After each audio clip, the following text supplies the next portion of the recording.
Hai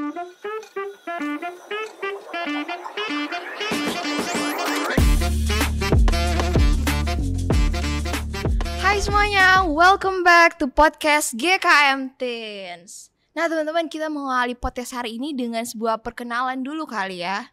Nah teman-teman mungkin udah sering lihat tapi gak kenal gitu, atau emang belum pernah lihat sama sekali. Jadi mungkin aku memperkenalkan diri singkat dulu kali ya. Hai semuanya, nama aku Praisel, panggil Prey aja boleh. Umur aku 16 tahun dan keseharian aku sehari-hari sekolah soalnya aku masih SMA. Nah aku sedikit cerita-cerita dulu ya.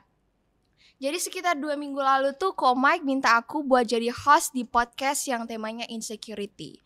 Nah remaja tuh ngangkat tema ini karena seperti yang kalian tahu ya, remaja-remaja zaman sekarang tuh sering banget ngerasa insecure, termasuk aku. Nah jadi aku super excited banget karena udah banyak banget pertanyaan yang pengen aku tanyain. Tapi kira-kira ditanyain ke siapa ya? Nggak mungkin gitu ya kalau aku nanya terus jawab sendiri gitu. Jadi tentunya kita punya teman podcast kita pada hari ini. Nah teman podcast kita pada hari ini ada Chontoken. Halo semua. Halo. Halo. Nah Chontoken gimana kabarnya? Ya baik. Nah aku super seneng banget guys karena teman podcast kita hari ini ada Chontoken. Chontoken gimana nih? Seneng nggak punya teman podcastnya? Gimana? Demi produksi aku akan mengatakan senang ya, senang. Oh gitu ya, harusnya tadi aku gak bilang gak seneng gitu ya, harusnya ya. Oke. Gak apa-apa. Nah teman-teman coba lihat, Chontoken ini kalau dilihat-lihat masih muda gitu ya, sekitar umur 22 gitu mungkin ya. Enggak, salah 23. Salah. Tadi aku kiranya 17 tahun. Oh enggak lah, tapi enggak. Okay. Mengenal diri. Tahu kok. Oke, jadi kita akan cari tahu gitu lebih dalam lagi tentang Chontoken. Jadi Chontoken mungkin bisa memperkenalkan diri gitu, karena seperti kata patah, tak kenal maka tak sayang. Meski udah kenal belum tentu disayang. Ya kan? Oke teman-teman, perkenalkan nama aku Gafrar Ken Sutadi, biasa dipanggil Ken atau Ken. Aku asalnya dari Jakarta dan sekarang lagi praktek di Gemim Kristus Manado, praktek 1 tahun yang dikirim langsung dari STT Saat Malang. Oke, nah teman-teman udah pada kenal gitu ya. Sekarang aku cerita deh awal mula aku kenal Chontoken. Nah aku kenal Chontoken itu pas sekolah minggu gak sih? Iya, sekolah minggu. Waktu itu aku lihat Chontoken orangnya serius banget yang kayak benar-benar percaya diri, tapi nggak over juga, tapi kayak orang yang nggak pernah insecure gitu. Apa jangan-jangan nggak pernah insecure ya? Wah, kalau insecure mah pernah ya. Kayaknya banyak orang di sini pernah. Yang nonton juga mungkin pernah juga insecure, perasaan normal. Kita berbagi cerita dulu deh Chontoken. Gimana nih cerita Chontoken mengenai insecure? Pernah nggak? Insecure ya? Ya. Yang paling aku ingat waktu aku SMP. Iya. Jadi pas waktu aku SMP itu muka banyak jerawat gitu. Oke. Masa ketawa. Terus pas SMP itu kan banyak jerawat, akhirnya jadi insecure, suka lihat kaca terus kayak aduh ini kenapa jerawat ada, gitu. Jadi nggak pede, jadi ngobrol sama orang, ketemu sama orang pun juga jadi nggak terlalu nyaman gitu karena merasa insecure sama penampilan. Ya gitu sih insecure-nya paling. Oke, aku juga pernah insecure. Jadi waktu itu kan aku masih masuk kayak kelas 7 baru tunas gitu kan. Terus aku punya temen gitu yang selalu kemana-mana tuh bareng ke remaja gitu. Jadi kalau gak ada dia tuh aku gak mau masuk gereja gitu. Jadi kayak waktu sebelum gereja tuh aku telepon kayak panik, aduh semoga dia masuk gitu. Karena kalau enggak aku gak mau duduk sendiri gitu kan. Terus pada satu hari itu dia masuk asrama gitu, jadi aku gak bisa bareng dia terus gitu kan. Terus aku panik, jadi aku telepon temen lain gitu buat temenin gitu. Tapi karena kayak capek gitu kan, kayak tiap minggu harus telepon temen lain gitu buat temenin. Terus aku coba masuk sendiri gitu tanpa dia. Dan ternyata gak apa-apa gitu. Aku merasa ternyata insecure tuh jadi penghambat gitu loh. Kayak buat gak masuk gereja gitu. Padahal sebenarnya gak apa-apa juga masuk gereja tuh gak ada temen gitu. Kayak masuk sendiri aja fokus ibadah gitu. Jadi kamu insecure karena gak punya teman. Ya, iya. Takut sendirian. Iya. Sekarang masih sendiri? Hah? Enggak, sekarang kan rame-rame gitu aja. Ya, oke. Iya. Oh, jadi dia. Sorry. Apa. Jadi dari kayak tadi cerita aku sama Chonto, jadi insecure tuh kayak rasa gak percaya diri gitu ya. Iya betul. Jadi insecure tuh menurut Chonto tuh kayak gimana? Kalau menurutku kan kayak gak percaya diri gitu ya insecure. Ya betul, insecure itu adalah perasaan ragu, cemas, dan Iya. kurang percaya diri. Percaya dan bisa mengganggu kehidupan kita. Nah Iya. biasa orang yang mengalami insecure cenderung berpikir negatif tentang dirinya. Ya kan, Iya. kalau yang insecure-nya penampilan kita langsung nilai, aduh aku jelek banget. Atau yang gak punya teman, kayak aku manusia yang paling malang, gak Iya. ada yang mau jadi teman aku gitu kan. Ya itulah, dan banyak orang yang mengalaminya, gak cuman kamu, gak cuman aku gitu. Banyak orang yang mengalami insecure. Tapi kira-kira dari kayak contoh kan pernah ngerasain insecure, aku juga pernah ngerasain insecure, teman-teman yang nonton juga pasti ngerasain insecure. Tapi itu kan pasti ada penyebabnya gitu. Aku jujur aku nggak tahu gitu penyebabnya apa. Dia datang kayak sendiri aja, tapi aku nggak tahu sebenarnya penyebab aslinya itu apa. Oh, datang gak diundang ya, insecure ya. Iya. Iya. Nah, insecure itu berasal dari proses belajar, ya. Proses belajar yang ada di otak kita. Nah, pada awalnya insecure bisa membantu kita untuk meningkatkan sesuatu dalam diri kita, ya. Kita ketika insecure dalam proses belajar itu kita belajar mana yang baik, mana yang tidak. Oke.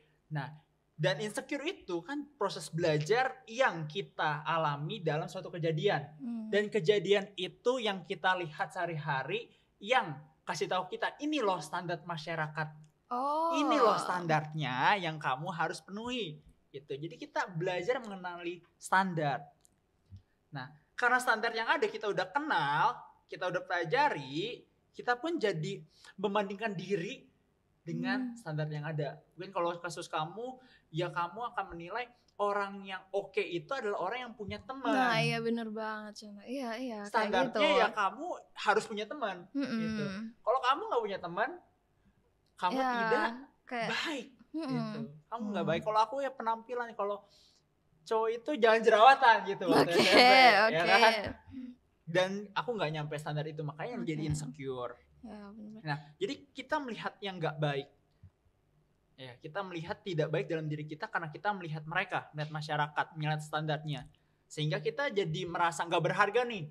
Nggak berharga karena tidak sebaik mereka. Terus enggak oke karena tidak sehebat mereka. Dan secara nggak sadar kita mengadopsi pola pemikiran yang negatif dan destruktif, ya, yang buruk dan yang menghancurkan kita. Kita mengalami emosi negatif yang berlebihan. Dan emosi negatif itu, teman-teman, bisa merusak diri kita. Ya. Pernah gak kayak karena merasa ragu sama diri sendiri, akhirnya kita merusak diri kita secara psikis gitu. Pernah. Ya kan, kayak kamu itu udahlah, nggak usah, kamu itu nggak layak, ya kan, kamu itu nggak bakal ada yang mau sama kamu itu jelek, nggak layak dicinta, nggak layak diterima. Nah itu kan menyerang psikis kita kan, menyerang gambar diri kita. Terus nggak cuma psikis ya, tapi juga merusak yang namanya fisik kita. Ada orang-orang yang merasa insecure, terus dalam tingkat tertentu dia jadi melukai dirinya. Kan? Melukai dirinya dengan bisa dengan alat-alat gitu, atau dengan tubuhnya sendiri dia melukai, kayak mukul-mukulin dan segala macamnya. Nah, itu salah satu alasan yang membuat kita insecure. Jadi proses belajar dalam mengenali masyarakat. Ternyata dari proses belajar itu malah kita nggak menyikapinya dengan baik. Akhirnya emosi negatifnya berlebihan, akhirnya insecure, dan akhirnya merusak diri gitu sih. Oh iya, banyak banget juga kayak teman-teman aku yang dia tuh ngerusak diri, tapi banyaknya kayak ngerusak dalam diri, kayak mental gitu loh. Jadi dia itu berusaha memenuhi standar gitu kan, tapi kayak dia udah sebenarnya nggak apa, tapi dia pengen dilihat orang lain tuh baik gitu. Jadi dia merusak diri sendiri gitu, tapi supaya dilihat orang lain gitu baik gitu. Padahal dia juga sendiri udah rusak gitu dari dalamnya gitu kan. Nah, jadi dari tadi tuh kayak hal-hal buruk gitu bikin kita insecure. Berarti insecure tuh nggak boleh ya? Iya. Nah, sebelum aku insecure boleh nggak boleh, aku mau jelasin dulu nih. Dalam proses belajar itu dipikirkan pikiran kita nih yang berperan ya. Nah, di dalam pikiran kita ternyata ada dua sikap. Nah, Rick Hanson, seorang psikolog lah bisa dibilang, dia itu kasih teori kalau di dalam pikiran kita ada 2 sikap, yaitu sikap atau suara ya, sikap atau suara ya, suara dalam tanda kutip, itu sikap yang mengayomi, bersifat mengayomi, atau kita bisa sebut inner nurture, dan juga sikap yang bersifat mengkritik atau inner critic. 2 hal ini yang secara teori ada di dalam pikiran kita. Nah, inner critic, aku coba bahas lebih lanjut, itu sesuatu di pikiran kita yang biasanya mengkritik kalau kita salah, kalau kita kurang tepat gitu, dan memberitahu kita apa yang kita lakukan, yang perlu kita lakukan. Ya, ini membantu kita untuk tetap fokus sama tujuan kita. Nah, itu baik sebenarnya inner critic. Tapi kalau berlebihan inner kritiknya akhirnya jadi toxic pikiran kita. Balik lagi, jadi insecure, jadi ngata-ngatain diri kita sendiri, negative thinking, dan akhirnya merasa malu sama diri sendiri. Nah, itu yang bikin kita insecure. Dan proses belajar ada inner critic. Nah, terus ada namanya inner nurture. Nah, itu apa? Itu suara di pikiran kita yang bekerja untuk menenangkan, memberi semangat, dan memberikan kasih sayang. Ini mungkin kerasa ketika lagi sedih, kayak ayo kamu jangan sedih lagi, ayo semangat gitu kan. Nah, itu secara teori dibilangnya inner nurture. Nah, itu yang mengayomi kita. Nah, supaya dalam proses belajar kita enggak kita sampai insecure gitu, kita perlu menyeimbangkan nih antara inner critic sama inner nurture. Ya, perlu diseimbangkan agar kita bisa tetap fokus. Kalau memang salah, oke, aku kurang di sini, aku akan kerjakan gitu. Tanpa kita merusak diri kita, merendahkan diri kita, menganggap diri kita nggak bahagia. Nah, kalau bilang bukan inner ya, kalau bilang insecure itu boleh apa enggak? Kalau dari kamu dulu deh, menurutmu boleh nggak? Menurut aku sih boleh ya, malah penting gitu. Soalnya ada orang tuh kalau nggak insecure dia jadi kepedean gitu, jadi kayak tinggi diri gitu, jadi kayak ngerasa dia bisa semua gitu. Tapi kalau ada insecure tuh dia jadi ngerasa gitulah, jadi nggak tinggi diri gitu. Terus kalau misalnya ada insecure juga bisa buat ngembangin diri gitu kan. Jadi kayak dia nggak stay di situ aja, tapi bisa lebih berkembang gitu. Oke. Jadi menurutmu boleh ya? Kalau menurut aku nggak boleh ya. Kenapa? Karena itu emosi negatif yang berlebihan. Sesuatu yang berlebihan kan kurang baik. Nah, karena perasaan itu hanya akan sebenarnya bukan mengembangkan, tapi malah menghambat diri kita. Orang yang insecure, yang emosi negatif berlebihan, dia nggak mau berkembang sebenarnya. Dia merasa, ya aku udah gagal, udahlah. Gitu. Misal ada orang yang dance, terus gagal nih, ya koreografinya dia lupa di pas pementasan. Akhirnya dia mikirin kesalahannya, nganggap dirinya nggak layak, dan lambat laun dia bisa keluar. Nah, padahal kan itu skill yang bisa dikembangkan, tapi karena dia merasa insecure sama dirinya, merasa dirinya aku bukan dancer, akhirnya dia nggak berkembang. Nah, itu insecure yang membuat kita salah menilai diri. Mungkin yang aku tangkap adalah maksud kamu inner critic-nya. Inner critic yang tadi aku bilang suara di pikiran kita untuk mengevaluasi kita. Ya, itu yang membuat kita berkembang. Itu yang membuat kita mengetahui, oh aku salah di sini, oh aku kurang di sini. Oke, aku akan coba perbaiki. Nah, hati-hati, orang yang insecure, misal dia insecure sama penampilan, oke, pada saat itu dia nggak sombong. Yalah, namanya juga merasa malu. Tapi kalau insecure-nya tetap ada, terus dia berkembang, misal dia insecure penampilan, terus dia perbaiki terus. Akhirnya dia kan mendasarkan dirinya itu, nilai dirinya dengan penampilan. Hati-hati malah jadi orang yang sombong berikutnya. Gitu, karena oke, nilai diri aku sudah terpenuhi dengan penampilan. Aku orang yang tercantik, terganteng gitu.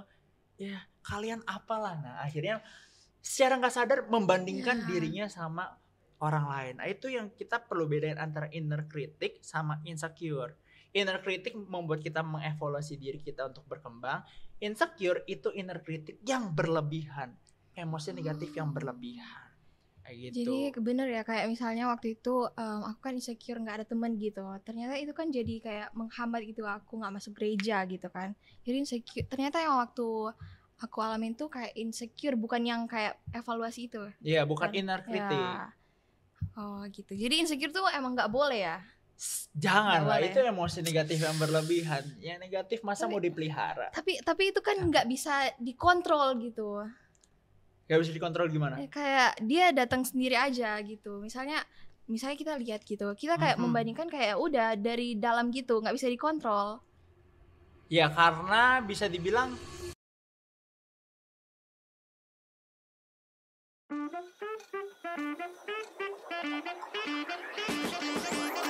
Oke, jadi banyak teman-teman yang bilang insecure tuh boleh, dan ada yang bilang tuh insecure nggak boleh. Jadi kalau mencontohkan insecure tuh nggak boleh.